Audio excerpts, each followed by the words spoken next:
Hello and good morning. A lot of people yesterday asked me after the soul retrieval exercise and the video that what exactly is trauma. I know that people do have an inkling of what trauma is, but many people may not be clear what trauma looks like, feels like, and what exactly happens in a traumatic situation. Clinically, psychologically and medically, there are a lot of definitions of trauma which are quite strict in nature, but in my practice, in my experience, I have seen that trauma is not so specific. It varies, it depends on the situation, on the event, on the experience, even on the age group of the person that is going through the traumatic experience. For example, for a 6-year-old little child, if he is carrying an ice cream in his hand and suddenly you go and snatch that ice cream away from that child, of course the child is going to develop an experience of trust and mistrust, and that is, by the way, trauma for the child. When I was actually learning trauma work and trauma resolution, there was one example given to us by one of our teachers and told us that, imagine that you are a 7-year-old little boy and you come back from school and every day you go out with one of your best friend and you go out and play. Now this time what happens is you get out of the school and you come home and then you go to your friend's place, and what happens is you suddenly open the door of your friend's house and you see his father brutally beating up this other boy, the best friend, with the belt. That sight of looking at that friend being beaten up by the father, even though trauma is not directly experienced, even though this child who is looking is not directly experiencing the beating, of course, but that incident and that experience and the witnessing is trauma, by the way. So we cannot disqualify that experience as a non-traumatic experience. It is absorbed by the child, it is internalized by the child, and it is lived by the child later in life also. A fear of domination, fear of authority, fear of speaking up, a fear of discovering something new at the cost of opening a door and seeing it might get developed. So what is trauma? Trauma is nothing but a distressing event that occurs in our life, and unfortunately none of us are exempted from experiencing trauma in our life. Trauma will come in our life at some point of time. Okay, so what is trauma? Trauma is any distressing experience that leaves marked psychological impact and disturbance. And what is the trademark? What's the hallmark of trauma? The hallmark of trauma is that the brain is unable to process whatever has happened during that time. Okay, because the brain at that moment has to cope with that situation, it has to take charge of the situation. So what happens is it either goes into a fight mode, which means I run away from that place, or it either goes into a fight mode. It's a flight mode or a fight mode. Flight is run, fighting is okay, I have to be prepared, my body has to be prepared in order to survive this, in order to fight this. For example, a tiger comes in front of me or a bear comes in front of me, and then I have to deal with it. Now the tiger and the bear in today's generation has been replaced by what? By your electricity bill, by your rent bill, maybe by your boss, maybe by the administrator at your university, maybe by your professor who has given you an assignment and you have not completed it. So you have to fight that situation, and that's what happens, right? So anyway, going back to trauma, what happens is you are either in fight mode or in flight mode, and sometimes and most times you are in freeze mode. For example, a car is coming in front of you and suddenly you know that you have to cross the road, but because you know that you may get just hit at that moment, your body might just freeze in that moment. Okay, so that can also happen. So everything that is happening in a traumatic situation is controlled not by your neocortex, not by your frontal brain, which usually is the part of your brain which helps you in analyzing, which helps you in rationalizing, which helps you in dissecting events, understanding them and decoding them, but is by the reptilian brain.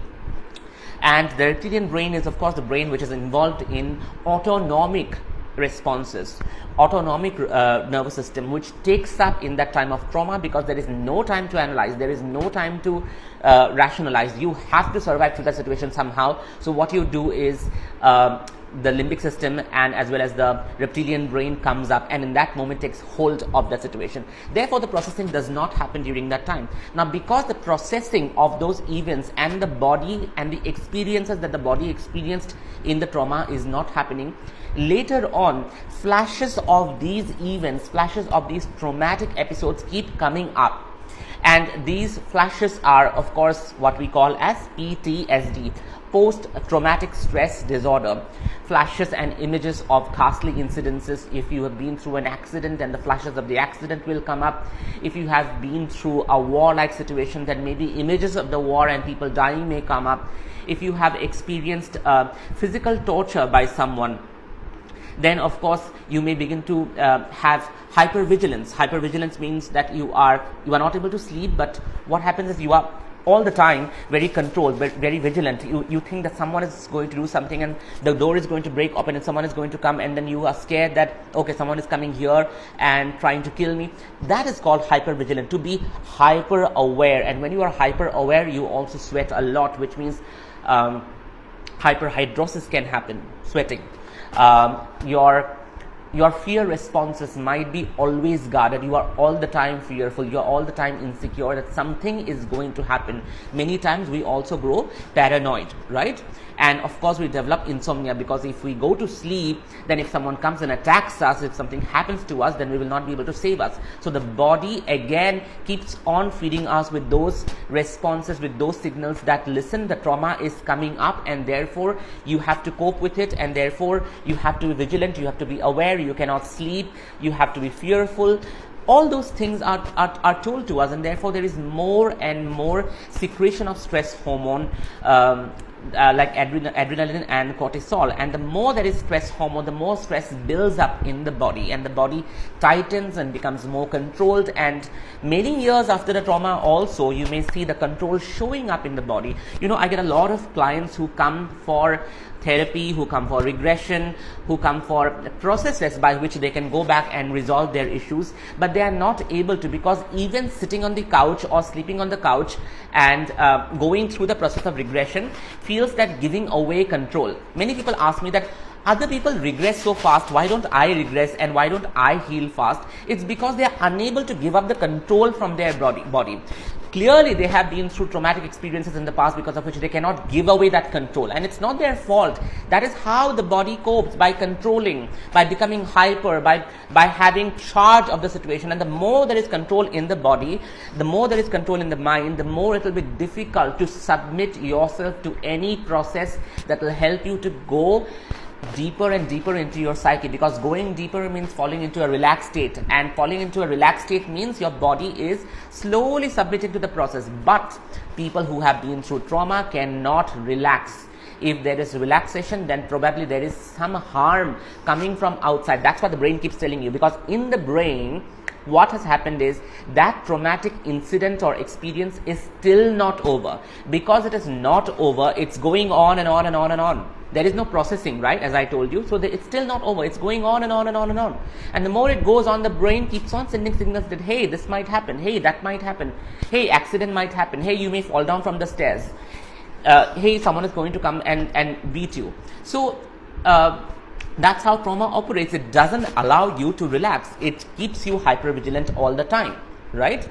And so there are different kinds of traumas, as I told you. You can classify trauma under accident. You can classify trauma under domestic violence. Of course, rape and molestation and sexual abuse is trauma. To go and become a part of warfare and to experience the horrible after effects of war is trauma. That makes trauma into two categories, which is acute trauma and chronic trauma. Acute trauma is trauma where it has happened to you once. Maybe you have been through an accident once. Maybe you have been physically and brutally beaten up in the prison once. So that's acute, and of course the after effects are equally profound. But in chronic trauma, what happens is it keeps on happening over a period of time. For example, unfortunately, domestic abuse, it just keeps on happening over a period of time. Emotional trauma, when people keep on criticizing, people keep on dumping their negative values and negative comments and the criticisms all the time, if they keep on dumping, of course that's emotional trauma. To use someone emotionally is also trauma. Complex trauma, the third kind of trauma, are different and varied kinds of trauma, of maybe going through a series of episodes where they are violently beaten up. then maybe going through an abusive relationship, which may not be physical or sexual in nature, but could be emotional, could be emotionally traumatizing, could be emotionally stressful, to take responsibility of two ailing parents, which is again very stressful, and dealing with that trauma. So, and then of course going through the death of those parents. So there are different kinds of traumas which are accumulated in one individual, and that is complex trauma. So acute, chronic and complex trauma, the effects are equally profound, but the point is it is difficult to work with chronic and complex trauma, and we require a lot of sessions to work with them, because it is not so simple of going back in time and making them release all those emotions and release all those energy. It's not like that. It's a lot of work at the body level, at the mind level, and of course at the soul level. So I hope this episode of what trauma is was helpful to you. If you have any questions, you can always get back to me, and I will try to answer those questions. Okay, thank you so much.